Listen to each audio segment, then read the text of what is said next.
پہلی بات تو اس کا حق ہے، یہ نہ حق ہے کہ اگر اس کے حق پہ کوئی ڈاکہ ڈالنا چاہے، چاہے اس کا شوہر کیوں نہ ہو۔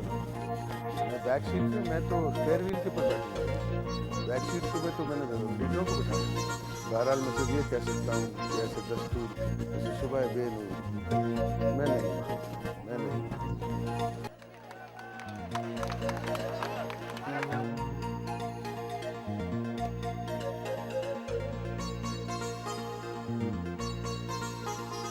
سابق وزیر خارجہ سردار آصف احمد علی سے ملے۔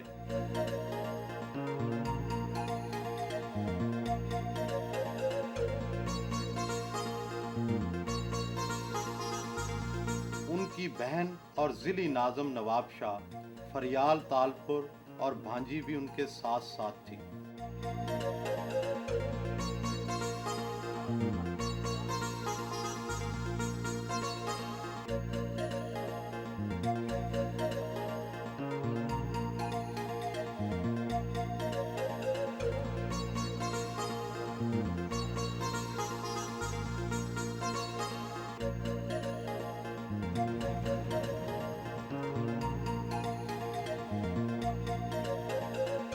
وہ خاموشی سے بہن کے ہمراہ والدہ کی قبر پر حاضری دینا چاہتے تھے، لیکن وہاں بھی لوگ جمع ہو گئے۔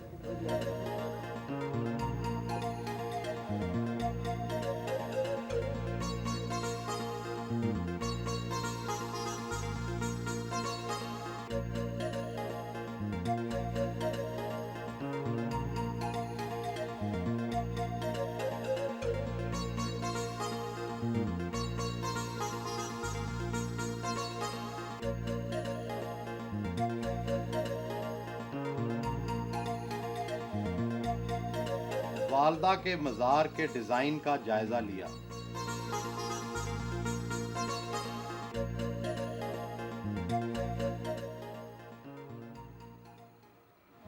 سیون شریف میں استقبال کا زبردست انتظام تھا۔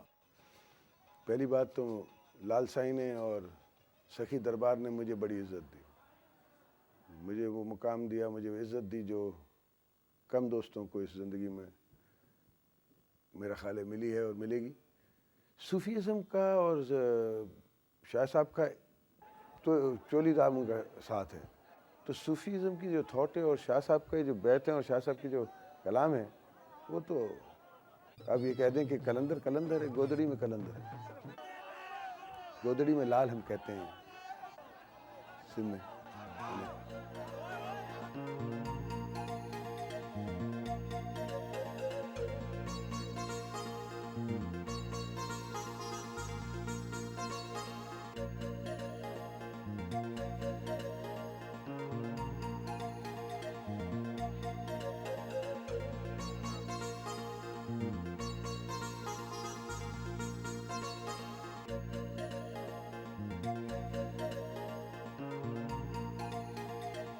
آج کل روشن خیال اعتدال پسندی کا دور دورہ ہے۔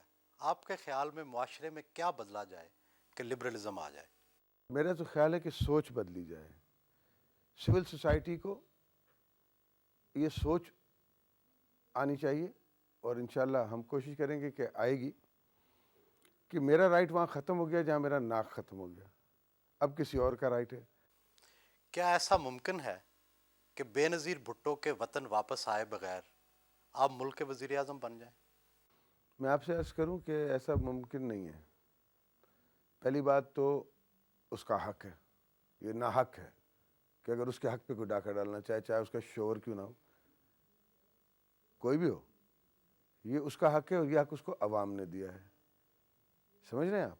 جب اس کو عوام نے یہ حق دیا ہوا ہے تو میں یا آپ یا کوئی اور کون ہوتا ہے یہ حق اس سے چھیننے کا؟ تو کیا آپ پھر آئندہ بھی بیک سیٹ پر ہی بیٹھیں گے؟ میں بیک سیٹ پہ، میں تو اسپیئر ویل کے اوپر بیٹھوں گا بھائی، بیک سیٹ تو میں نے لیڈروں کو بٹھانا ہے، میں تو پیچھے اسپیئر ویل جہاں میرا شہید منور سہروردی بیٹھتا تھا، کھڑا ہوتا تھا، میں نے وہاں کھڑا ہونا بھائی۔ میتافزیکلی اسپیکنگ، لیکن فلاسفیکلی اسپیکنگ۔ بعض لوگوں کے خیال میں فوج سیاست کا لازمی اور ناگزیر حصہ بن چکی ہے۔ آپ کو اقتدار ملا تو فوج کو کتنا حصہ دیں گے؟ بہرحال میں صرف یہ کہہ سکتا ہوں کہ ایسے دستور کو، ایسے صبح بے نور کو میں نہیں مانتا، میں نہیں مانتا۔ ہاں فوج ایک سول سوسائٹی کا اس ملک کا ایک اہم ترین حصہ ہے، میں مانتا ہوں. فوج نے کیا کرنا ہے، پولیٹیشینز نے کیا کرنا ہے، اور عام عوام نے کیا کرنا ہے، یہ سب کی ڈیفینیشن ہونی ہے. کچھ ہو چکی ہے اور کچھ ہونی ہے. آپ نے کل میرے جلسے میں دیکھا، میرے دوستوں کے ساتھ آپ ملے، آپ نے دیکھا. ابھی تو ہم نے جلسہ کیا نہیں ہے پیپلز پارٹی نے. انشاءاللہ جب کریں گے تو پھر آپ کو دکھائیں گے. اور کہیں بی آ گئی انشاءاللہ جو جلدی آئیں گی، پھر آپ دیکھیے گا کہ راج کرے گی خلق خدا، اور آپ بھی دیکھیں گے. اکثر لوگوں کا خیال ہے کہ ایم کیو ایم اور پیپلز پارٹی کی مفاہمت کے بغیر سندھ میں پائیدار امن ممکن نہیں. میں اس سوچ کو ایکسیپٹ کرتا ہوں. دونوں ہم ریالٹی ہیں. ایم کیو ایم بھی ایک ریالٹی ہے، پیپلز پارٹی اس سے بڑی ریالٹی ہے. تو یہ بات تو اگر آپ نے پروونس چلانا ہے، ملک چلانا ہے، اور ملک کی فائدے کی بات کرنی ہے، پروگریس کرنی ہے، تو یہ تو آپ اس کو گیون کہہ دیں کہ یہ تو گیون ہے. اور گیون کے بعد آپ سوچیں کہ اب ہمیں ریلیشن شپ کیسے امپروو کرنی ہے، تو وہ بھی کرنی ہے.